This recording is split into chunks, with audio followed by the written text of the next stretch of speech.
Assalamualaikum warahmatullahi wabarakatuh. Perkenalkan nama saya Salsabila Namaginanti dengan NIM 21091020102. Saya merupakan mahasiswa dari Perencanaan Pembangunan Daerah D1.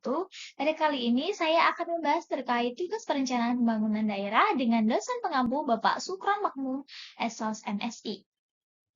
Yang pertama, di sini saya akan membahas terkait sistem penyelenggaraan pemerintah daerah. Pada Undang-Undang Nomor 28 Tahun 1999 tentang penyelenggaraan negara yang bebas korupsi, nepotisme. Adapun asas-asas umum penyelenggara negara pada undang-undang tersebut yaitu asas kepastian hukum, asas tertib penyelenggara negara, asas kepentingan umum, asas keterbukaan, asas proporsionalitas, dan yang terakhir adalah asas akuntabilitas. Terdapat fungsi-fungsi penyelenggara pemerintah, yaitu pemerintah dapat menciptakan kondisi yang kondusif sehingga tumbuh kreatif dan aktivitas masyarakat dalam memenuhi kebutuhannya sendiri.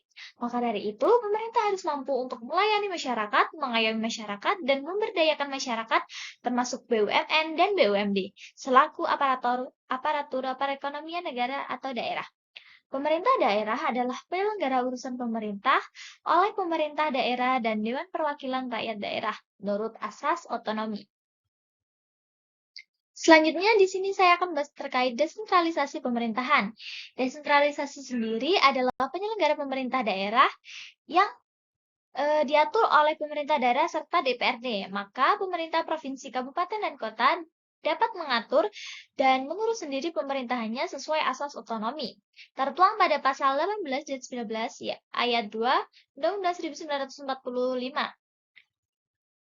Desentralisasi adalah fungsinya adalah meringankan tugas pemerintah dan pembangunan memperoleh manfaat, yaitu yang pertama, efisiensi dan efektivitas pelaksanaan pemerintahan, yang kedua, memungkinkan melakukan inovasi, dan yang terakhir adalah meningkatkan motivasi moral, komitmen, dan produktivitas, appraisal, dan development planning.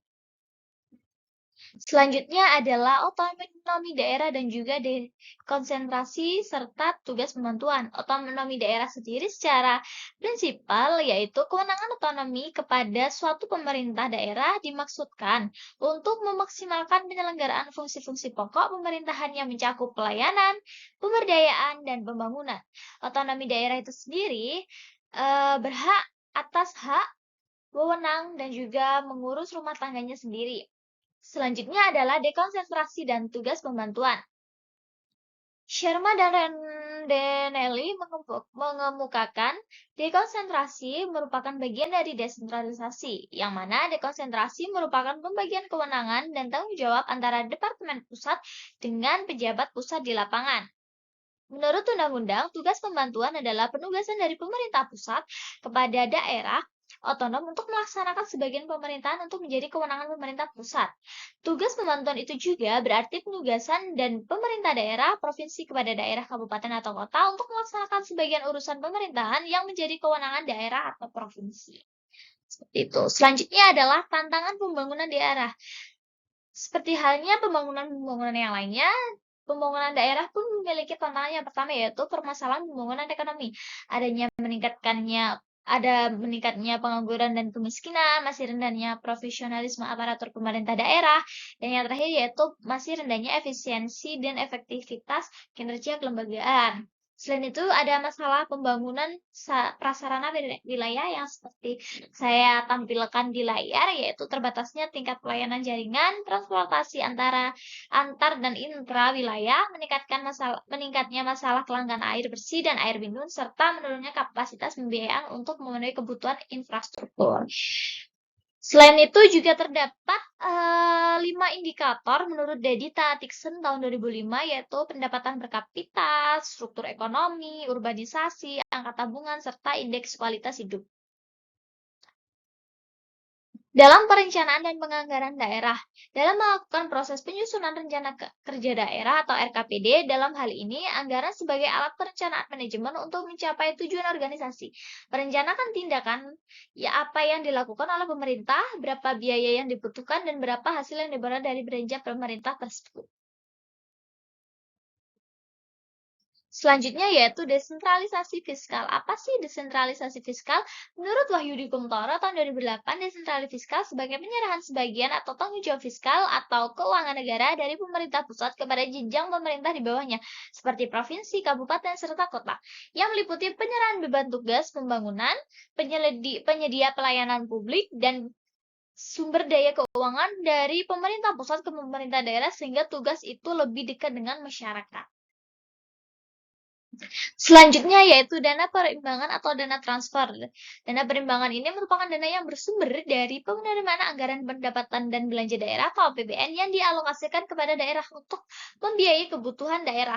Tujuannya mengurangi keuangan horizontal antar daerah, mengurangi kesenjangan vertikal pusat daerah, mengatasi persoalan efek pelayanan publik antar daerah, serta menciptakan stabilitas ekonomi perekonomian daerah. Menurut Abdullah dan Halim tahun 2003. Selanjutnya adalah anggaran pendapatan belanja daerah atau APBD serta analisis anggaran pendapatan belanja daerah. Dalam anggaran pendapatan daerah belanja daerah, pengukuran kinerja keuangan pada pemerintah daerah juga digunakan untuk menilai kemandirian dan keuangan daerah dalam membiayai penyelenggaraan otonomi daerah. Dalam analisisnya, sesuai dengan Undang-Undang Nomor 32 Tahun 2004 tentang perimbangan keuangan antara pemerintah pusat dan pemerintah daerah dalam menentukan ukuran kinerja keuangan daerah dengan menggunakan rasio yang bersumber pada APBD. Ada pula pembahasan terkait mobilisasi potensi pembangunan.